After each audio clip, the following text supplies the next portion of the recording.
Hello बच्चों।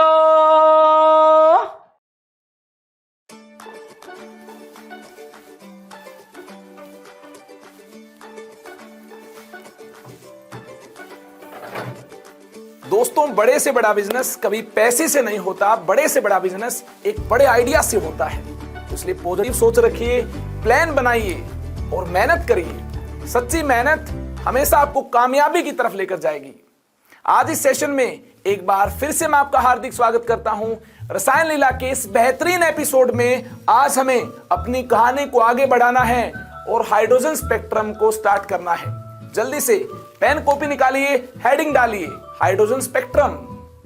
चलिए दोस्तों, आज हमें स्पेक्ट्रम की पूरी माया को अंडरस्टैंड करना है। स्पेक्ट्रम क्या है, सबसे पहले इसकी हम बात करेंगे। उसके बाद स्पेक्ट्रम कितने टाइप का है, हाइड्रोजन स्पेक्ट्रम क्या है, इस पूरी माया को आज हमें इस सेशन में अंडरस्टैंड करना है। आइए सबसे पहले बात करें स्पेक्ट्रम होता क्या है। There are many type of electromagnetic radiation which differ from one another in wavelength और फ्रीक्वेंसी। जी हां, अगर ऐसी इलेक्ट्रोमैग्नेटिक रेडिएशन है जिनके कोरस्पॉन्डिंग काफी सारे डिफरेंट टाइप के फोटॉन्स हैं, तो होगा क्या, प्रिज्म से पास करने पर ये इलेक्ट्रोमैग्नेटिक रेडिएशन सेपरेट हो जाएंगी। डिफरेंट वेवलेंथ, डिफरेंट फ्रीक्वेंसी हम आसानी के साथ एनालाइज कर पाएंगे स्क्रीन पर। और इन्हें हम क्या बोलेंगे, इन रेडिएशन के इस ग्रुप को बोलेंगे स्पेक्ट्रम। ये स्पेक्ट्रम हमें लाइन भी मिल सकता है और बैंड भी मिल सकता है। स्क्रीन पर हमें इनकी लाइंस भी मिल सकती हैं और स्क्रीन पर हमें बैंड भी मिल सकता है। क्लियर है बात? तो स्पेक्ट्रम क्या है, डिफरेंट वेवलेंथ जो हम स्क्रीन पर एनालाइज करने वाले हैं। जब इन इलेक्ट्रोमैग्नेटिक रेडिएशन को प्रिज्म से पास करेंगे तो हमें क्या मिल जाएगा, पैटर्न मिलेगा। उस पैटर्न को क्या बोलते हैं, स्पेक्ट्रम बोलते हैं। लाइन भी हो सकता है, बैंड भी हो सकता है। आइए इसकी पूरी माया को हम जानेंगे। क्या ये कंटिन्यूअस हो सकता है? बिल्कुल हो सकता है। इसके लिए हमें सबसे पहले जानना होगा स्पेक्ट्रम कितने टाइप का है। एमिशन, एब्जॉर्प्शन, जैसा कि नाम से ही प्रतीत होता है, रेडिएशन एमिट हो और एमिट होने के बाद उनको प्रिज्म से पास किया जाए और उसके बाद स्क्रीन पर एनालाइज किया जाए तो हमें स्पेक्ट्रम कैसा मिलेगा, एमिशन मिलेगा। एब्जॉर्प्शन स्पेक्ट्रम क्या है, अगर हम किसी लाइट सोर्स से लाइट पास करेंगे और कोई सैंपल लाइट को एब्जॉर्ब करता हो, एब्जॉर्प्शन के कोरस्पॉन्डिंग स्क्रीन पर हमें स्पेक्ट्रम मिलता हो, इसको हम क्या बोलेंगे, एब्जॉर्प्शन स्पेक्ट्रम बोलेंगे। इसकी पूरी माया को जानेंगे। अभी तो केवल और केवल हमने यहां पर इंट्रोडक्शन पार्ट को ही कवर किया है। स्पेक्ट्रम कितने टाइप का होगा, एमिशन, एब्जॉर्प्शन, यानी यहां पर लाइट एमिट होगी, यहां पर लाइट एब्जॉर्ब होगी। क्लियर है? कैसे एमिट होगी, कैसे एब्जॉर्ब होगी, इसको अंडरस्टैंड करेंगे। देखिए, एमिशन स्पेक्ट्रम कितने टाइप का है, कंटिन्यूअस हो सकता है, लाइन स्पेक्ट्रम हो सकता है, बैंड स्पेक्ट्रम हो सकता है। जी हां, कंटिन्यूअस स्पेक्ट्रम हो सकता है, लाइन स्पेक्ट्रम हो सकता है, बैंड स्पेक्ट्रम भी हो सकता है, बैंड स्पेक्ट्रम भी हो सकता है। तो एब्जॉर्प्शन की बात की जाए तो यहां लाइन स्पेक्ट्रम और बैंड स्पेक्ट्रम हो सकता है, कभी कंटिन्यूअस स्पेक्ट्रम नहीं होगा। Absorption spectrum is always discontinuous in nature. जी हां, ये ऑलवेज क्या होगा, डिसकंटिन्यूअस होगा। और एमिशन स्पेक्ट्रम, ये नोट करना आपको, इसकी पूरी माया को जानेंगे। ये क्या हो सकता है, ये कंटिन्यूअस भी हो सकता है और डिसकंटिन्यूअस भी हो सकता है। कैसे ऐसा हो सकता है, आइए इसकी डिटेल में बात करें। इसके लिए हमें जानना होगा सबसे पहले एमिशन को। घबराना नहीं है, अभी तक आपको अगर कुछ भी अंडरस्टैंड नहीं हुआ स्पेक्ट्रम में, टेंशन बिल्कुल ना लें। 10-15 मिनट्स में पूरी माया आप जान जाएंगे, सभी कॉन्सेप्ट्स आपको क्लियर हो जाएंगे। वन बाय वन हमें आगे बढ़ना है। एमिशन स्पेक्ट्रम की सबसे पहले हम बात करेंगे। एमिशन स्पेक्ट्रम की बात करने के लिए हमें कुछ टर्म्स के बारे में पता होना चाहिए, जैसे स्पेक्ट्रोस्कोप क्या है, स्पेक्ट्रोग्राफ क्या है। स्पेक्ट्रोस्कोप और स्पेक्ट्रोग्राफ आपको पता होना चाहिए क्या है। एक ऐसा इंस्ट्रूमेंट जो कि यूज होगा रेडिएशन को सेपरेट करने के लिए। कौन सी रेडिएशन को सेपरेट करना है, काफी सारे फोटॉन्स एक साथ होंगे, उनको सेपरेट करना है। डिफरेंट वेवलेंथ है, डिफरेंट फ्रीक्वेंसीज है, उनको सेपरेट करना है। कैसे सेपरेट किया जाएगा? क्या होगा स्पेक्ट्रोस्कोप? क्या होगा स्पेक्ट्रोग्राफ?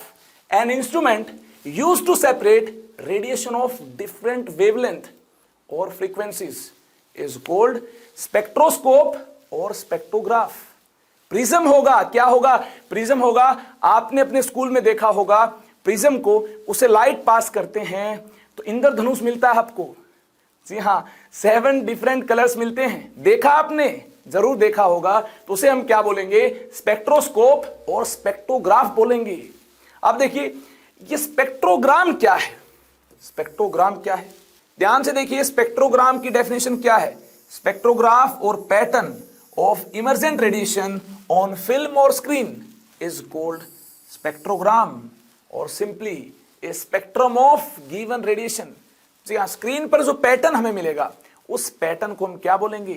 स्पेक्ट्रोग्राम बोलेंगे। क्लियर है बात? और देखिए, उस पैटर्न को स्पेक्ट्रम भी बोला जा सकता है। आई होप पॉइंट नंबर 2 आपको क्लियर हो चुका है।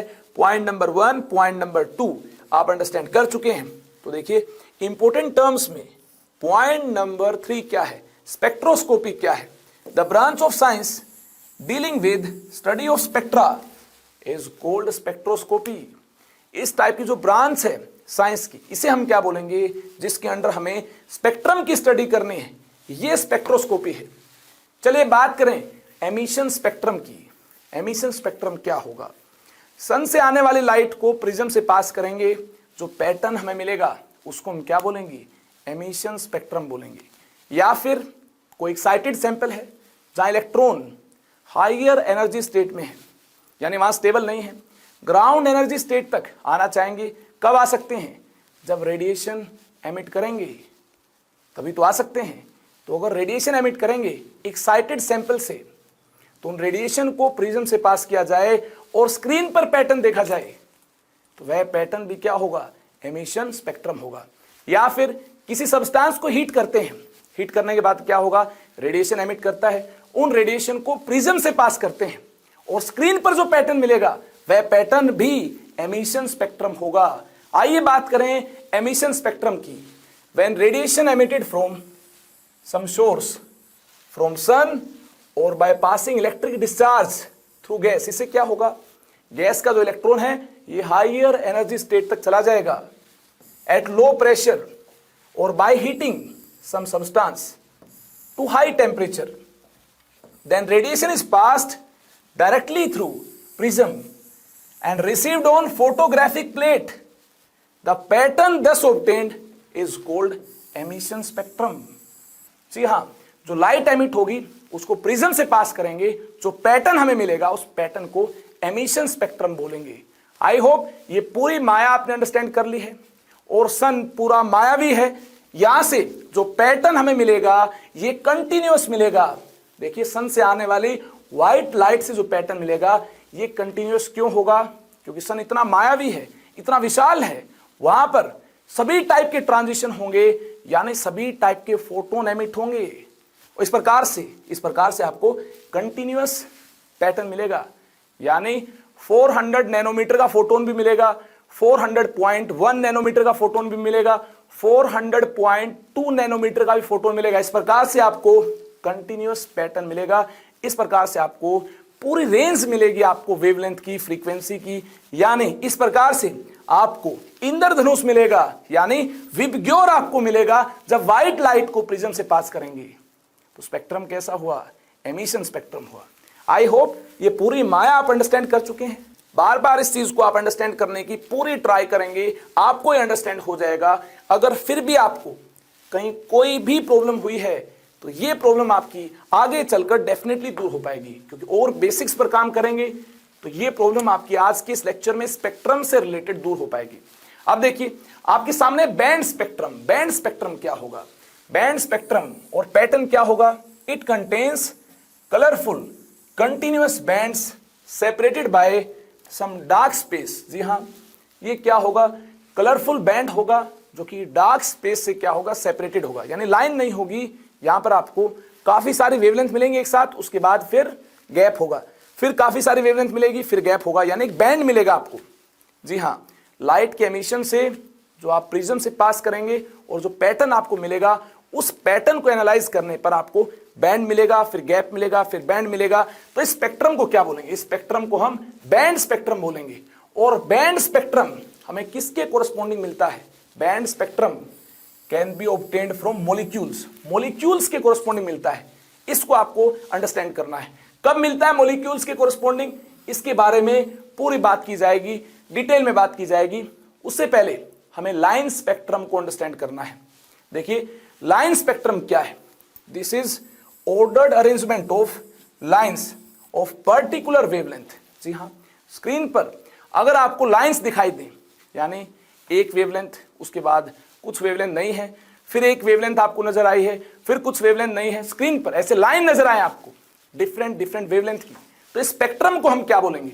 इस स्पेक्ट्रम को लाइन स्पेक्ट्रम बोलेंगे। और ये लाइन स्पेक्ट्रम किसके कोरस्पॉन्डिंग आपको मिलता है? Line spectrum can be obtained from atoms. जी हाँ, इसको हम हाइड्रोजन के केस में एक बेहतरीन अंदाज में अंडरस्टैंड करेंगे। Line spectrum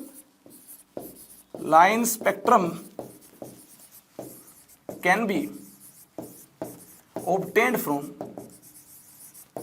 from atoms. Atom से लाइन स्पेक्ट्रम कैसे मिल सकता है, इसकी पूरी माया हम आगे जानेंगे। और मॉलिक्यूल से कैसे बैंड स्पेक्ट्रम मिल सकता है, इसकी भी पूरी माया को हम जानेंगे। सन से जो स्पेक्ट्रम मिलेगा, ये स्पेक्ट्रम कंटिन्यूस होगा, ये हम देख चुके हैं। विबग्योर आपने देखा है, ये कंटिन्यूस स्पेक्ट्रम होगा।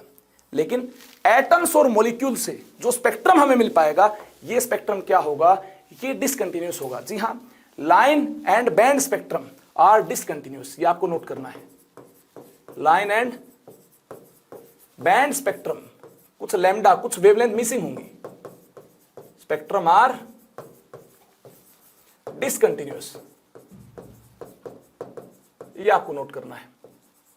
आई होप ये आपने नोट कर भी लिया होगा। ये क्या होंगे? ये डिसकंटिन्यूस होंगे।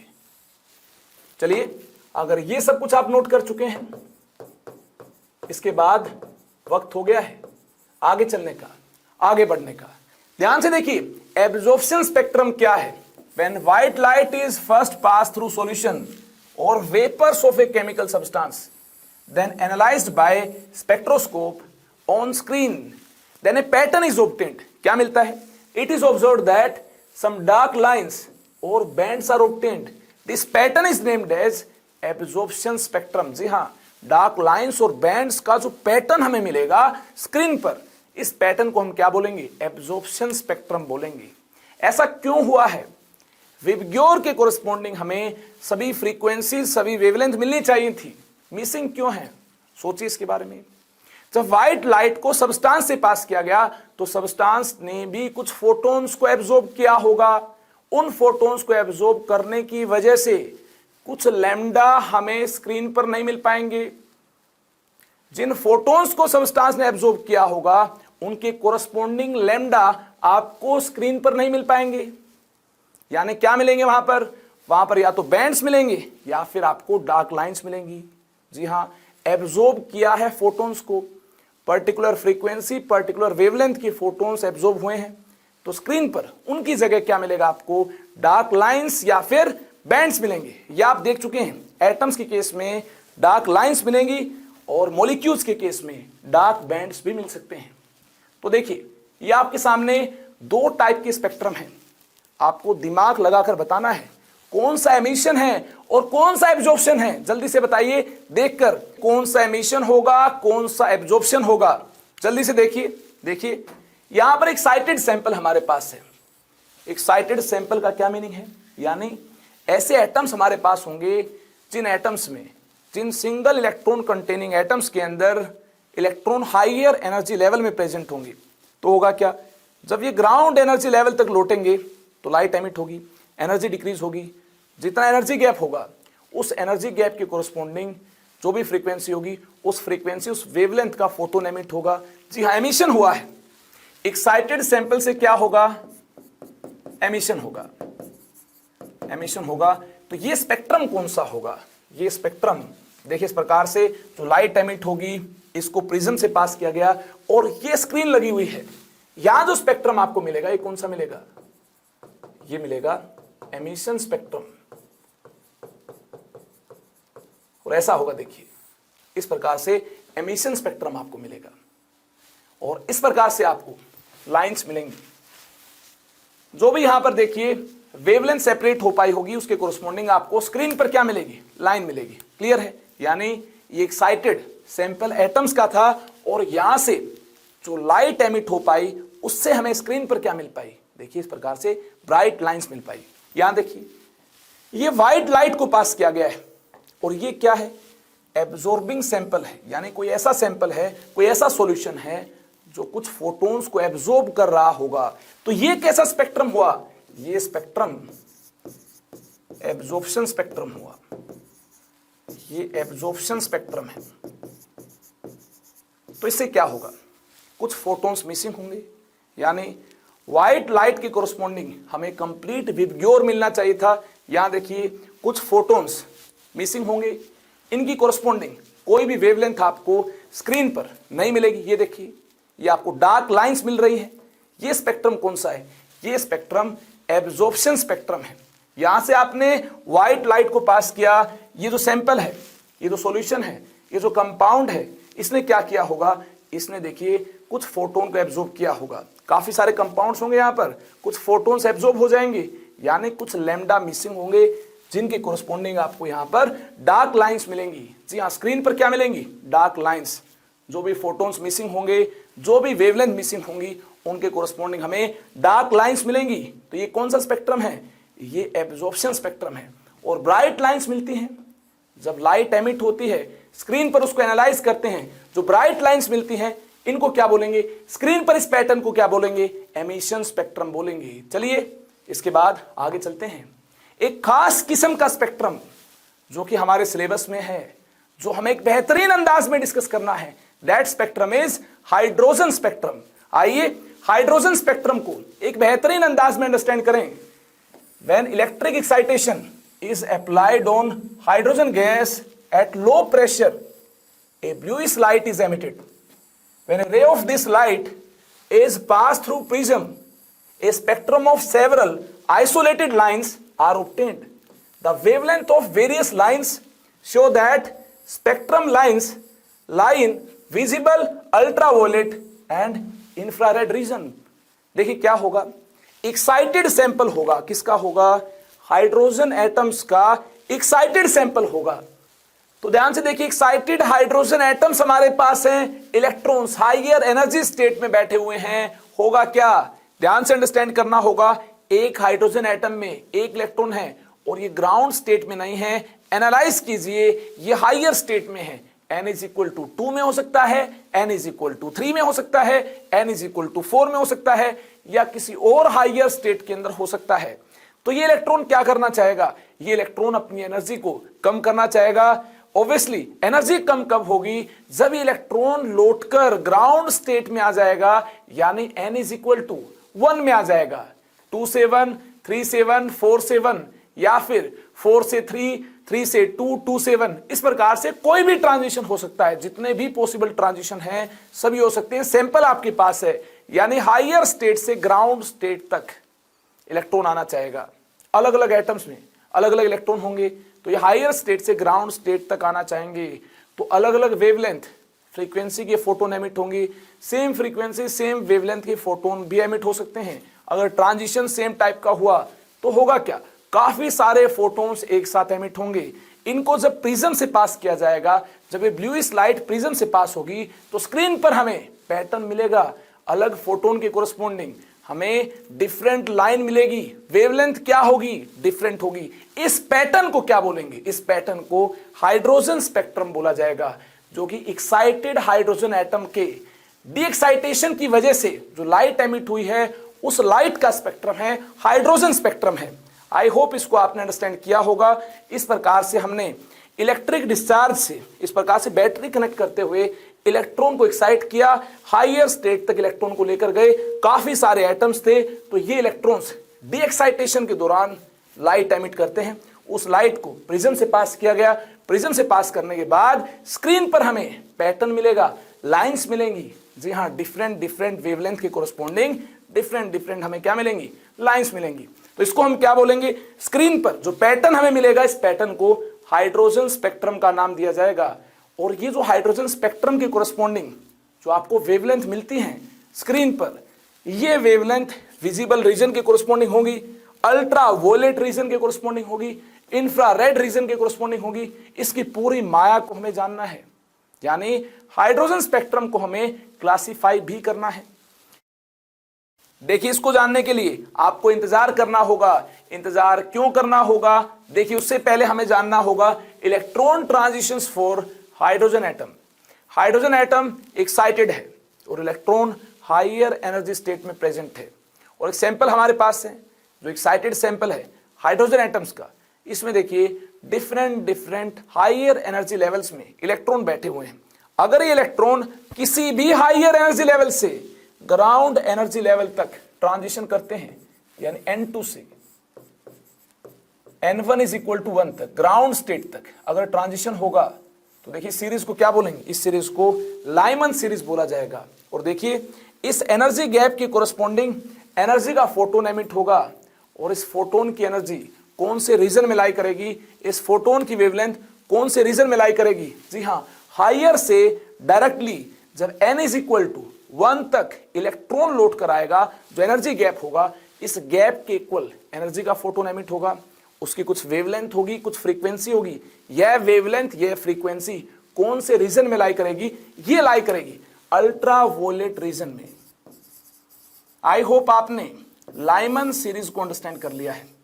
किसी भी हायर एनर्जी लेवल से ground energy level n is equal to 1 तक का जो ट्रांजिशन होगा, ये किसके कोरस्पॉन्डिंग होगा? लाइमन सीरीज के कोरस्पॉन्डिंग होगा। यानी इस टाइप की सीरीज को हम क्या बोलेंगे?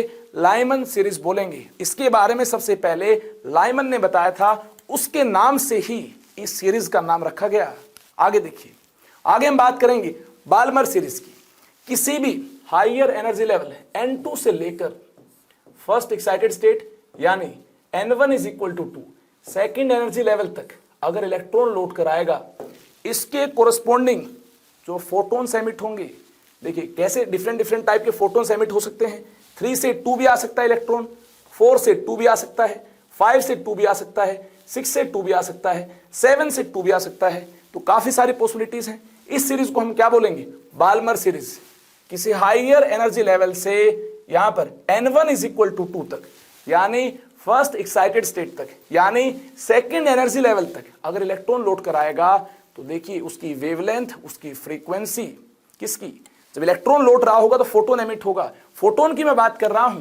जब electron N1 is equal to 2 तक आएगा, तो उस एनर्जी गैप के कोरस्पॉन्डिंग एनर्जी का फोटोन एमिट हुआ होगा। उसकी वेवलेंथ, उसकी फ्रीक्वेंसी कौन से रीजन में लाई करेगी? ये लाई करेगी विजिबल रीजन के कोरस्पॉन्डिंग, विजिबल रीजन के कोरस्पॉन्डिंग। तो विजिबल रीजन देखिए कब नोटिस होगा? बाल्मर सीरीज के कोरस्पॉन्डिंग।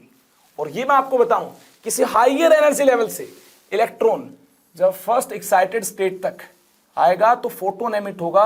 वह फोटोन विजिबल रीजन में लाई करता होगा। उसकी वेवलेंथ, उसकी फ्रीक्वेंसी हम चेक करेंगे और आपको कंफर्मेशन मिल जाएगी।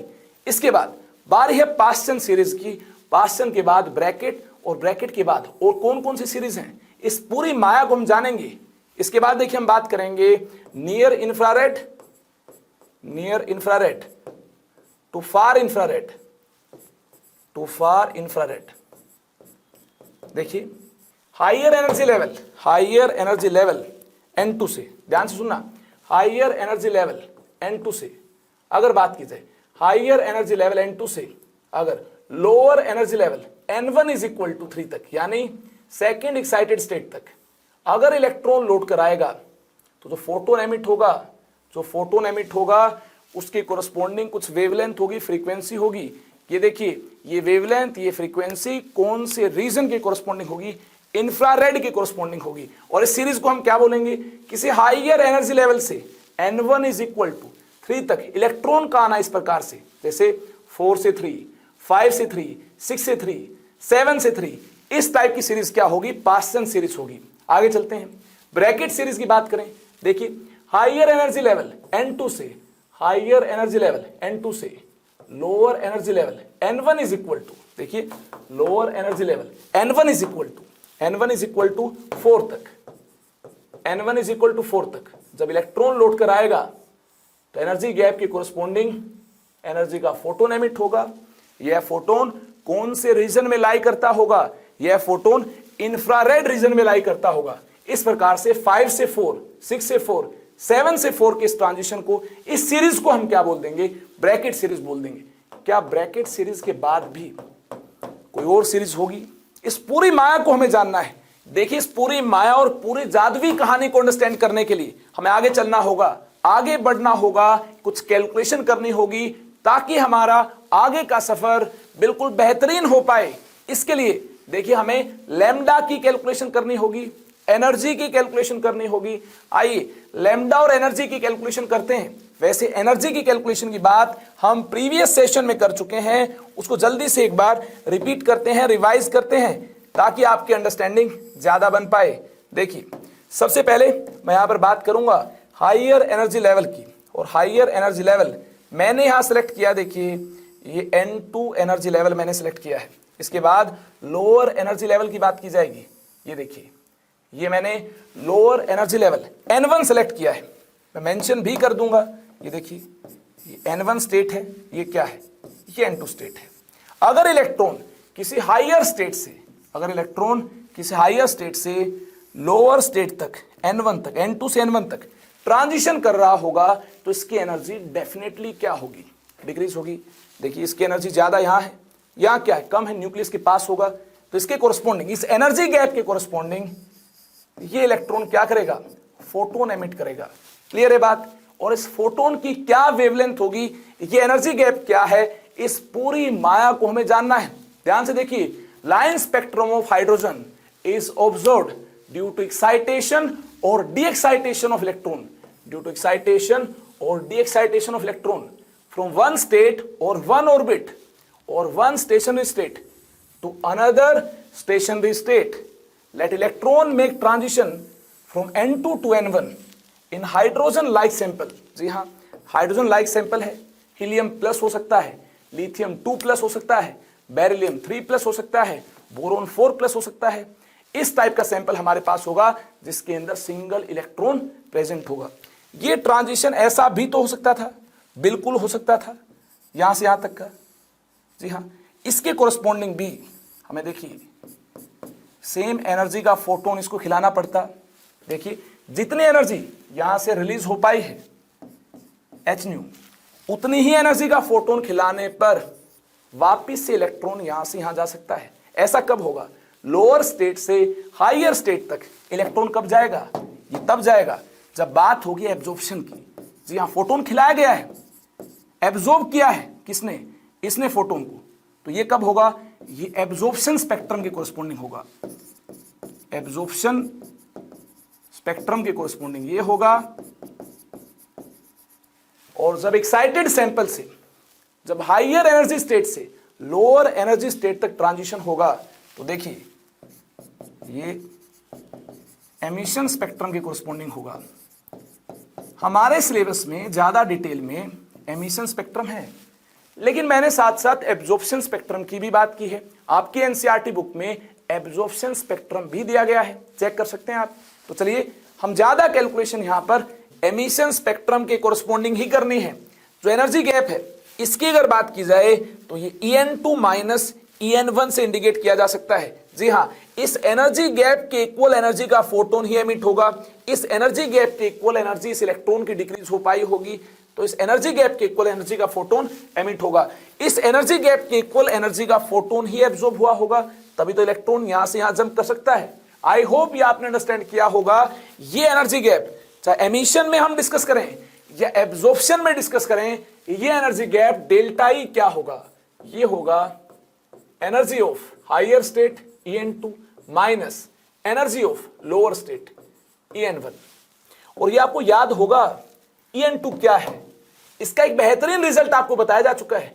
-2 pi square k square into m into e⁴ into z square divided by n square h square. यहां देखिए n क्या होगा, ये N2 है तो ये N2 स्क्वायर होगा।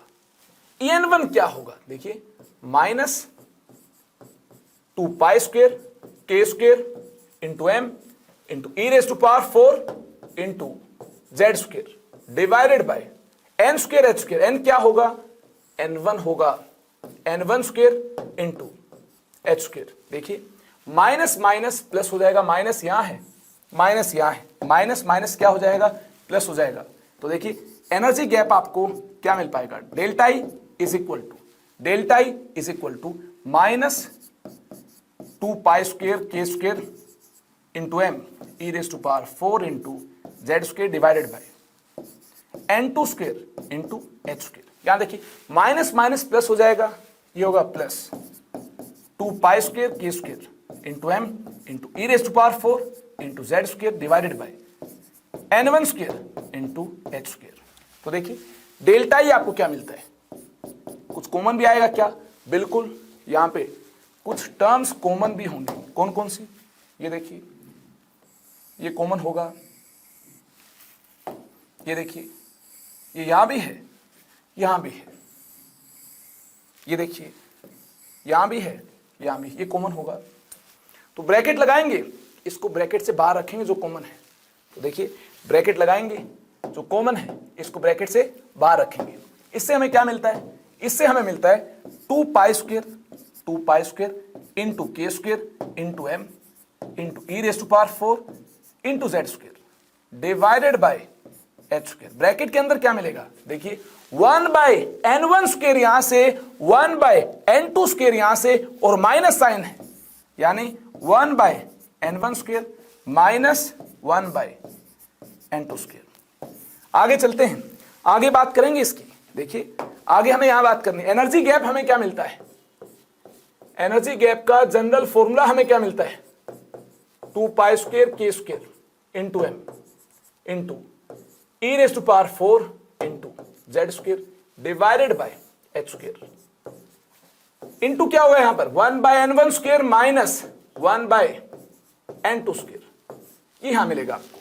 ध्यान दीजिएगा, ये जो एनर्जी गैप डेल्टा ई है, ये जो एनर्जी गैप डेल्टा ई है, यहां देखिए ये जो एनर्जी गैप डेल्टा ई है, इस एनर्जी का फोटोन ही एमिट हुआ होगा, या फिर इस एनर्जी का फोटोन चाहिए एब्जॉर्प्शन स्पेक्ट्रम के दौरान इस इलेक्ट्रॉन को यहां से यहां तक एक्साइट करने के लिए। यानी हमें यहां पर इस एनर्जी के फोटोन की बात करनी होगी। इस फोटोन की एनर्जी इस गैप के कोरस्पॉन्डिंग क्या होगी, मान लेते हैं एच न्यू होगी।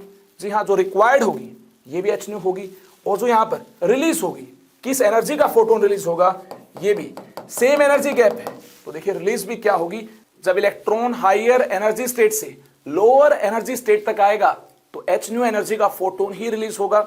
जी हाँ, और एच न्यू एनर्जी का फोटोन ही चाहिए होगा जब लोअर स्टेट से हायर स्टेट तक जाएगा। एनर्जी गैप क्या है, सेम है। तो क्या करेंगे, इस एनर्जी गैप डेल्टा ई को इक्वेट करेंगे एच न्यू से, एच न्यू से, और फ्रीक्वेंसी क्या है, सी बाय लैम्डा। जी हाँ, फ्रीक्वेंसी को पुट करेंगे सी बाय लैम्डा। यहां से क्या मिलेगा, देखिए 2 pi square k square into m into e raise to power 4 into Z square divided by h square. देखिए इंटू क्या होगा, 1 by n1 square minus 1 by n2 square. Rydberg भैया को आप जानते होंगे, उन्होंने यहां पर एक बेहतरीन रिजल्ट एस्टेब्लिश किया। ये सारा काम रिडबर्ग भैया ने किया था। देखिए यहां फ्रीक्वेंसी को क्या पुट किया, फ्रीक्वेंसी को सी बाय लैम्डा पुट किया। यहां से 1 बाय लैम्डा क्या होगा, जहां फ्रीक्वेंसी सी बाय लैम्डा, तो 1 बाय लैम्डा क्या होगा, h इंटू सी को राइट साइड भेजेंगे तो देखिए इससे क्या मिलेगा, h इंटू सी को राइट साइड भेजने पर 2 pi square k square into m into e raise to power 4 into Z square divided by, देखिए एच स्क्वेयर पहले से था और h इंटू सी को हमने राइट साइड भेजा तो डिनोमिनेटर में h इंटू सी मिलेगा। h की पावर 2 पहले से थी, अब क्या हो जाएगी, h की पावर 3 हो जाएगी into c into 1 by n1 square minus 1 by n2 square. अब देखिए रिडबर्ग भैया ने यहां पर अपने नाम से एक बार फिर से एक कांस्टेंट इंट्रोड्यूस किया R, और उन्होंने कहा ये मेरे नाम से जाना जाएगा, रिडबर्ग कांस्टेंट के नाम से जाना जाएगा। तो देखिए इनकी वैल्यूज को पुट करने के बाद रिडबर्ग भैया ने एक कांस्टेंट यहां पर इंट्रोड्यूस किया, 1 by lambda is equal to R into Z square into 1 by n1 square minus 1 by n2 square. इस आर की कुछ वैल्यू होगी, जी हाँ, जो कांस्टेंट टर्म्स हैं इनकी वैल्यूज पुट करने के बाद रिडबर्ग भैया ने रिडबर्ग कांस्टेंट वो इस बेहतरीन अंदाज में इंडिकेट किया। इसकी जो वैल्यू होगी ये होगी 109677, अप्रोक्सीमेट वैल्यू की मैंने बात की है। याद रखना बिल्कुल आसान है, याद रखना बिल्कुल आसान कैसे है, 109677। आई होप आपको वीआईपी नंबर जैसा लग रहा होगा, 109677 ऐसे आप इसको याद कर लेंगे। और यूनिट याद करना ना भूलें, यूनिट क्या होगी, यूनिट होगी सेंटीमीटर इनवर्स। और ये फॉर्मूला हम देखिए आगे यहां पर इंडिकेट करेंगे। इस फॉर्मूला को हमें आगे यहां एक बेहतरीन अंदाज में इंडिकेट करना है, भूलना बिल्कुल नहीं है। 1 by lambda is equal to 109677 into Z square into 1 by n1 square minus 1 by n2 square. ये फॉर्मूला आपको याद करना है, very important, very important. Lambda is wavelength of emitted photon, wavelength of emitted photon किसके corresponding, ये है emission spectrum के corresponding, emission spectrum के कोरस्पॉन्डिंग। और 109677 ये अप्रोक्सीमेट वैल्यू किसकी है, ये रिडबर्ग कांस्टेंट की है। ये सारा काम रिडबर्ग भैया ने किया, तो उनके नाम से इस कांस्टेंट का नाम हम याद रखेंगे, ये रिडबर्ग कांस्टेंट। आई होप ये पूरी माया आपने अंडरस्टैंड की होगी और इसको याद भी कर लिया होगा। इस एनर्जी गैप को हमने प्रीवियस सेशन में इलेक्ट्रॉन वोल्ट यूनिट में इंडिकेट किया था, तो ये भी आप याद कीजिए, delta E is equal to 13.6 into Z square into 1 by n1 square minus 1 by n2 square. ये देखिए क्या है, ये एनर्जी डिफरेंस है, डेल्टा ई एनर्जी गैप है। एनर्जी डिफरेंस और एनर्जी गैप है, ये एनर्जी गैप है between n1 and n2 state. किसके बीच का, ये between n1 state and n2 state है। यहां देखिए यूनिट क्या होगी इसकी, इलेक्ट्रॉन वोल्ट पर एटम, ये इसकी यूनिट होगी। आई होप ये भी आप याद रखेंगे। और ये जो काम रिडबर्ग ने किया इसको भी आप याद रखेंगे, इस फॉर्मूला को भी आप याद रखेंगे, स्पेक्ट्रम में आप इस बेहतरीन रिजल्ट को भी याद रखेंगे। अगर ये सब कुछ आपने याद कर लिया है फिर तो हमारा काम बन जाएगा। आगे चलते हैं। आई होप ये सब कुछ आपने याद कर लिया होगा। अगर आपने ये सब कुछ याद कर लिया है तो चलिए आगे चलते हैं, आगे बढ़ते हैं। अब हमें calculation of number of spectral lines की बात करनी है। ऐसा बिल्कुल नहीं होगा फोटोग्राफिक प्लेट पर आप number of spectral lines count करेंगे, 1 लाइन 2 लाइंस 3 लाइंस। हमें क्या करना होगा, हमें उन स्पेक्ट्रल लाइंस के लिए यहां पर एक रिजल्ट एस्टेब्लिश करना होगा, जिसको अप्लाई करते हुए बार बार हम number of spectral lines calculate कर पाए। तो देखिए केस 1 क्या है। सबसे पहले हम बात करेंगे केस 1 की। एमिशन स्पेक्ट्रम के केस में नंबर ऑफ स्पेक्ट्रल लाइंस क्या होंगी, इसकी हम बात करेंगे। Number of spectral lines in case of emission spectrum, spectral lines in case of emission spectrum. Emission spectrum के केस में नंबर ऑफ स्पेक्ट्रल लाइंस की हमें बात करनी है। मान लेते हैं एक्साइटेड हाइड्रोजन एटम्स हमारे पास हैं और सभी एटम्स में electron n2 is equal to 2 में प्रेजेंट है, यानी फर्स्ट एक्साइटेड स्टेट में इलेक्ट्रॉन्स प्रेजेंट है। तो इलेक्ट्रॉन लौटकर कहां तक आएगा, ग्राउंड स्टेट तक, n1 इज इक्वल टू 1 तक। यानी जब इलेक्ट्रॉन का ट्रांजिशन हायर एनर्जी लेवल से ग्राउंड स्टेट तक होगा, फोटोन एमिट होगा। क्या फोटोन्स डिफरेंट टाइप के एमिट होंगे या फिर सेम वेवलेंथ सेम फ्रीक्वेंसी के फोटोन ही एमिट होंगे। देखिए अगर सभी एटम्स इस प्रकार से प्रेजेंट है, एक्साइटेड एटम्स हैं, इलेक्ट्रॉन सेकंड स्टेट तक प्रेजेंट है, फर्स्ट एक्साइटेड स्टेट तक प्रेजेंट है, तो इलेक्ट्रॉन लौटकर ग्राउंड स्टेट तक आएगा, तो सभी एटम से जो फोटोन्स एमिट होंगे ये सेम फ्रीक्वेंसी सेम वेवलेंथ के एमिट होंगे, क्योंकि एनर्जी गैप क्या है, एनर्जी गैप सेम है। क्लियर है बात? तो यहां पर आपको फोटोन एमिट होने से जो स्क्रीन पर पैटर्न मिलेगा, उस पैटर्न को एनालाइज करने पर नंबर ऑफ लाइंस कितने मिलेंगी? नंबर ऑफ लाइन तो 1 ही मिलेगी। जल्दी से नोट करना है इसको, नंबर ऑफ लाइन 1 मिलेगी। चलिए आगे चलते हैं। ऐसी कुछ ऑब्जर्वेशन हमें और देखनी है ताकि ऐसी ऑब्जर्वेशन बार बार हम फील कर पाएं और इससे हम एक जनरल रिजल्ट को एस्टेब्लिश कर पाएं। इस बार हमारे पास देखिए ये 3 एनर्जी लेवल्स हैं। n1 इज इक्वल टू 1, ये देखिए क्या है, n is equal to 2, n2 is equal to 3। इस प्रकार से हमारे पास 3 एनर्जी लेवल्स हैं। इसके बाद हम जल्दी इसको जनरलाइज भी कर देंगे। एक ऐसे शॉर्टकट को यहां पर हम एस्टेब्लिश कर देंगे ताकि उस शॉर्टकट को बार बार अप्लाई करने से आप आसानी के साथ number of spectral lines emission spectrum के केस में कैलकुलेट कर पाएं। देखिए अब मान लेते हैं एक्साइटेड एटम्स इस प्रकार से हैं कि इलेक्ट्रॉन्स थर्ड एनर्जी स्टेट में प्रेजेंट है, यानी second excited state n is equal to 3 में प्रेजेंट है। तो देखिए क्या क्या पॉसिबिलिटी होगी। ऐसी पॉसिबिलिटी भी हो सकती है इलेक्ट्रॉन डायरेक्टली ग्राउंड स्टेट तक आ जाए, तो यहां से फोटोन एमिट होगा।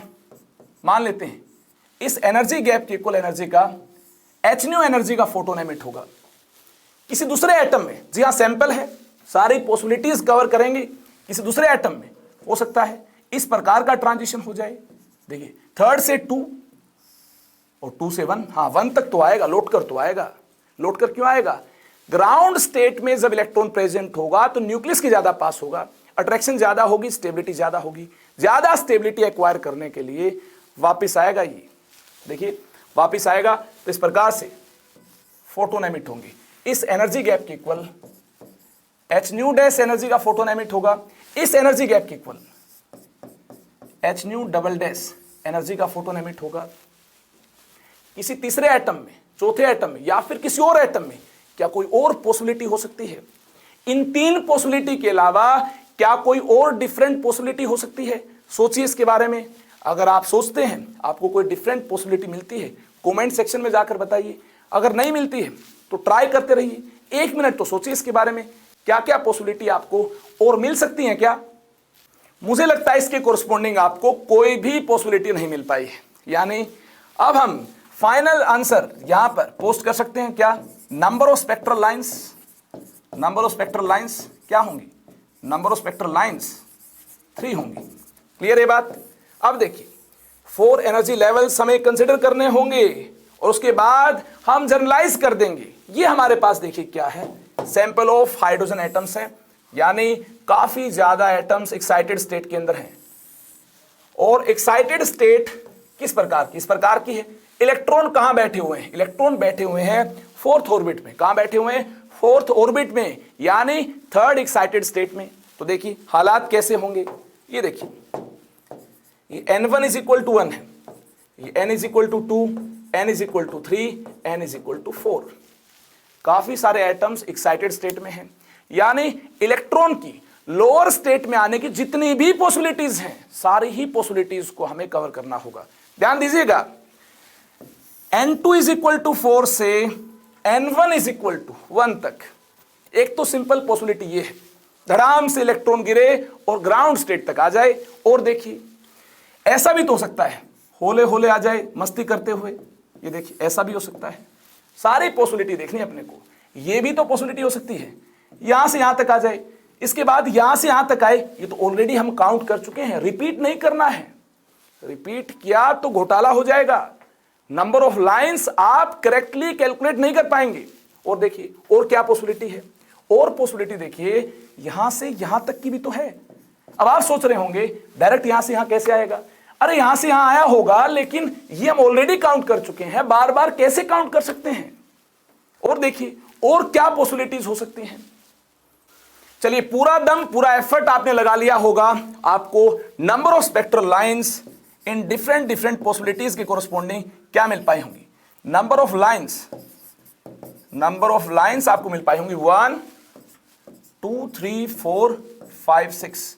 इसके अलावा किसी और लाइन के बारे में आप बात करेंगे तो आप गलत सोच रहे हैं। गलत क्यों सोच रहे हैं? पॉसिबिलिटी रिपीट हो जाएगी। मेरे दोस्तों, नंबर ऑफ स्पेक्ट्रल लाइंस यहां से हमें 6 मिल पाएंगी। अब देखिए, अब वक्त हो गया है या एक बेहतरीन शॉर्टकट को जन्म देने का। या आप देखकर बता सकते हैं नंबर ऑफ स्पेक्ट्रल लाइंस किस प्रकार से हम यहां पर मैथमेटिकली एक शॉर्टकट से आसानी के साथ कैलकुलेट कर पाएंगे। Number of spectral lines in case of emission spectrum will be equal to n into n-1 divide by 2। और ये बिल्कुल भी फर्जी नहीं है। कहीं आप ऐसे सोचें कि ये शॉर्टकट कहीं एप्लीकेबल होगा, कहीं एप्लीकेबल नहीं होगा। ये देखिए, हर जगह एप्लीकेबल होगा। अगर कान खोलकर सुनेंगे, पूरी मेहनत के साथ अगर आप इसकी प्रैक्टिस करेंगे और आप ये ध्यान रखेंगे इस शॉर्टकट को तब अप्लाई करना है जब सैंपल ऑफ हाइड्रोजन एटम्स का केस हो। ध्यान से सुनना मेरी बात। इसको सैंपल ऑफ हाइड्रोजन एटम्स के केस में, sample of excited hydrogen atoms के केस में, एक्साइटेड हाइड्रोजन एटम्स के केस में अप्लाई करना है। इसके साथ में यह तब अप्लाई करना है जब इलेक्ट्रॉन लौटकर ग्राउंड स्टेट तक आए। जी हां, इलेक्ट्रॉन लौटकर कहां तक आए? Ground state n is equal to 1 तक आए। जी हां, when transition of electron takes place, transition of electrons takes place from higher energy state। अरे ध्यान से देखिए, transition of electrons takes place from higher energy level, from higher energy level or higher energy state to ground energy state, to ground energy state।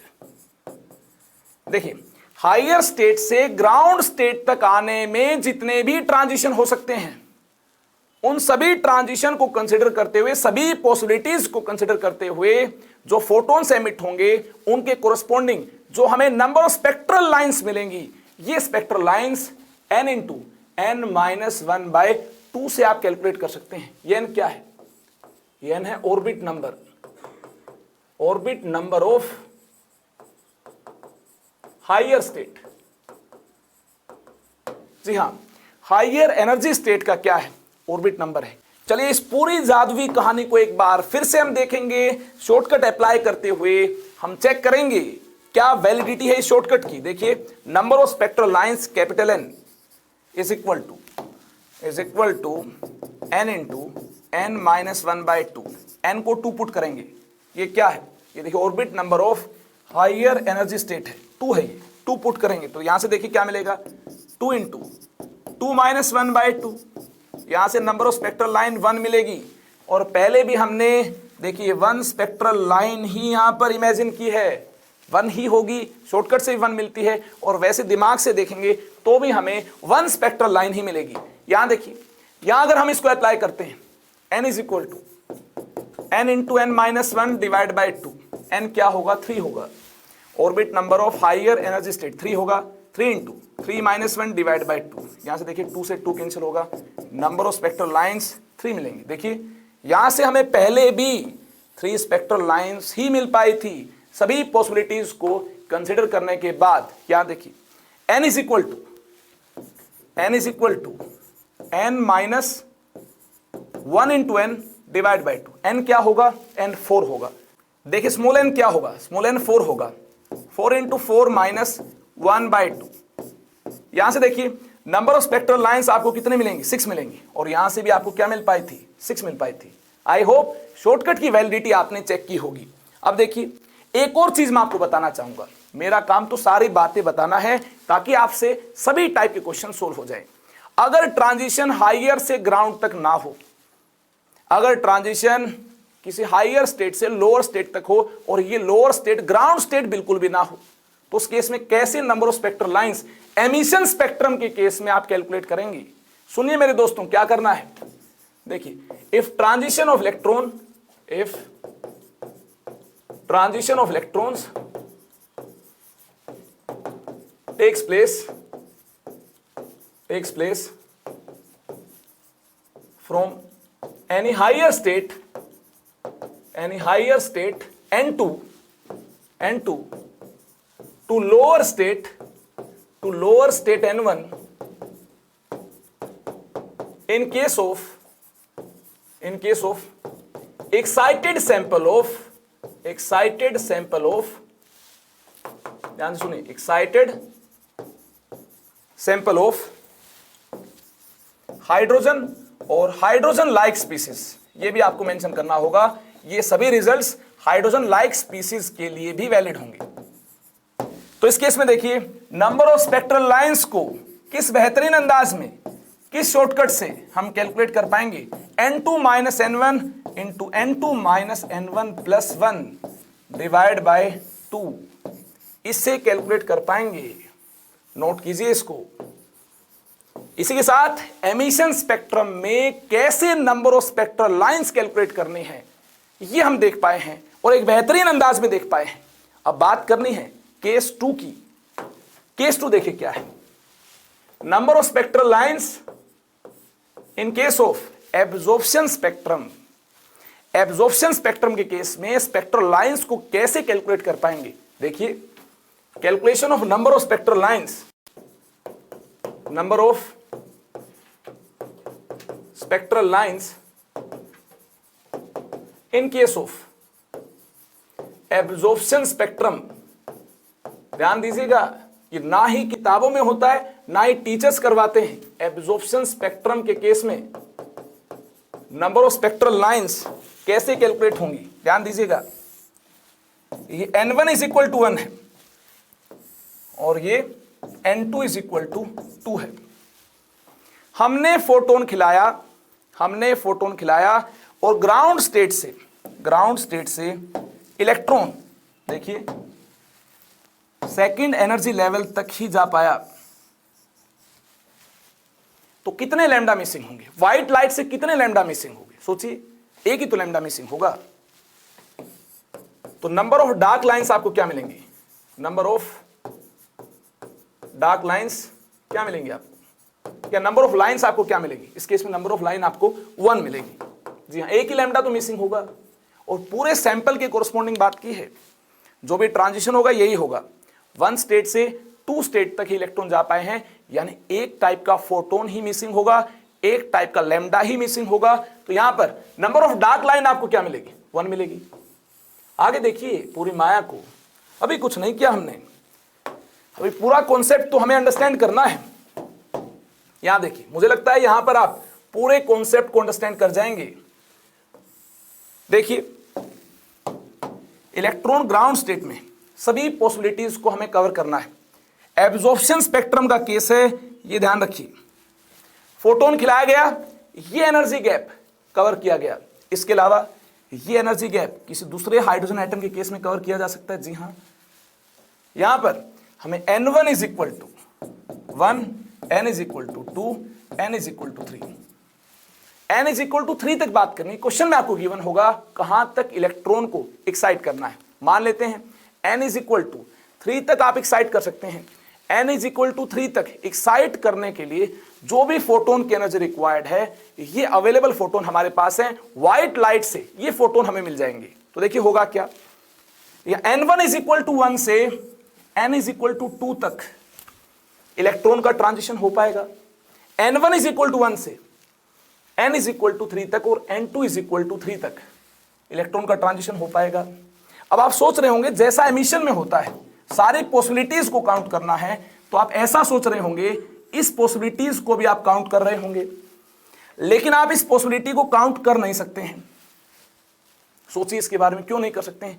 Emission में तो electron ऐसे आ सकता था, just नीचे, उसके बाद नीचे, ऐसे आ सकता था, लेकिन यहां ऐसा क्यों नहीं हो सकता। एक बार आपने इलेक्ट्रॉन को एक्साइट कर दिया तो दोबारा आप उसको फर्दर एक्साइट क्यों नहीं कर सकते हैं। सोचिए, यही तो माया है, यही तो माया है एब्जॉर्प्शन की। जी हाँ, एब्जॉर्प्शन स्पेक्ट्रम की। अगर ये बात आपने जान ली है तो ये आप जान लीजिए आप मेन मुद्दे तक पहुंच चुके हैं।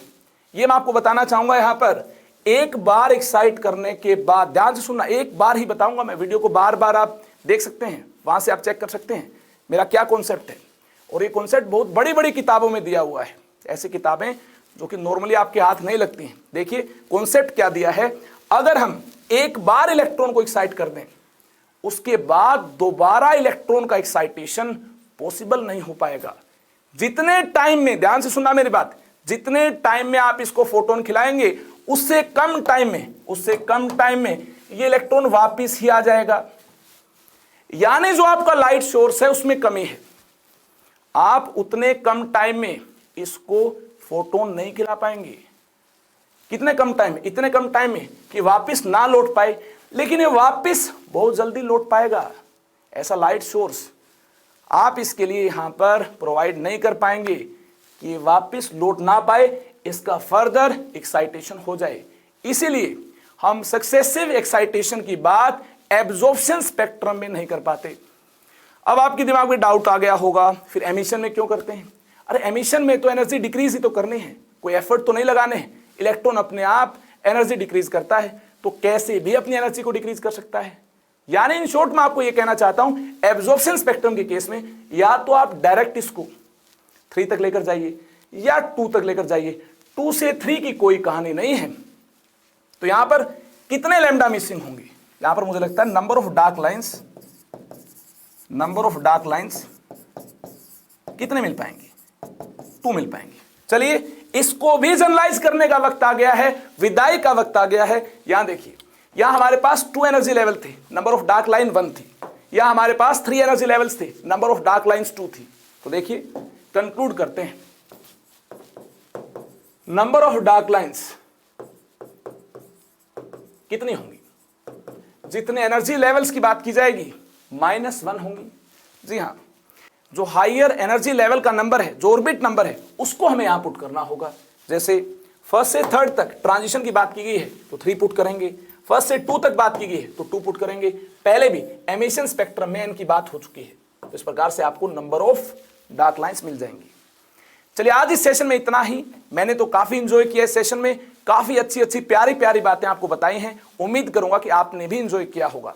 लेवल हमने बढ़ा दिया है, प्योर जेई एडवांस्ड लेवल आपको मिल रहा है। नीट और जेई मेंस तो इसके सामने कुछ भी नहीं है। उम्मीद करूंगा आप इन चीजों को बार बार रिवाइज करते हुए अपनी रिटेंशन पावर भी इंक्रीज करेंगे। यानी जितना डेटा मैं आपको डिलीवर करता हूं, ये सभी डेटा आपको अपने माइंड में रिटेंड भी रखना है। चलिए इसी खास बात के साथ मैं आपसे विदाई लेता हूं। अब मुलाकात होगी अगली बार। तब तक के लिए आप कमेंट सेक्शन में ये जरूर मेंशन करें कि हाइड्रोजन स्पेक्ट्रम के क्या क्वेश्चन प्रैक्टिस करवाने की जरूरत है। अभी मैं लाइमन, बाल्मर, पार्सन के अलावा और सीरीज भी इंट्रोड्यूस करूंगा, नेक्स्ट सेशन में जरूर करूंगा। लेकिन क्या मुझे उसमें काफी कम टाइम ही यूटिलाइज करना है या फिर प्रैक्टिस भी आपको चाहिए, ये जरूर मेंशन कीजिएगा। मैं वेट करूंगा आपके कमेंट का। Thank you very much. Stay connected with me. Bye bye, take care. पढ़ाई करते रहें। All the very best.